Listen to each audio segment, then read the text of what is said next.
Hello friends, जय जगन्नाथ।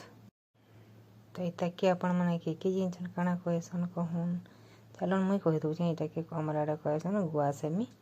आपण मानकर आडे काना कहसन जे मते कहबे। आ इटा के जल सेमी बोली भी कहसन।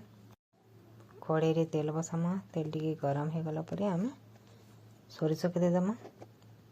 सोरिष टिके फुटबाले छाड़ी दमा।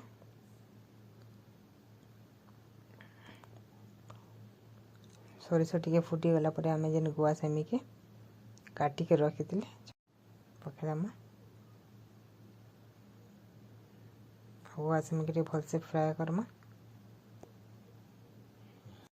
गुआ सेमी निके खावाले बहुत बढ़िया लगसे। मैंने हमार गुआ सेमी 50% भाजी हो गला। एबे हमें हल्दी पाउडर दे देमा। स्वाद अनुसार लूण दे देमा। मैंने गुआ सेमी के फटाफट 10 मिनट बनै पारबे, बेसी टाइम नहीं लागे। हम गुआ सेमी किसी नहीं पकवार पूरा सिंपल बनूचे, बढ़िया लगसे। आपण मैंने भी थोड़े बने कर देखे। तो ये हमें टमाटो पके देमा। टमाटो टी मेल्ट होकर तक भाजमा। रेडी हो गला हमारा गुआ सेमी भजा।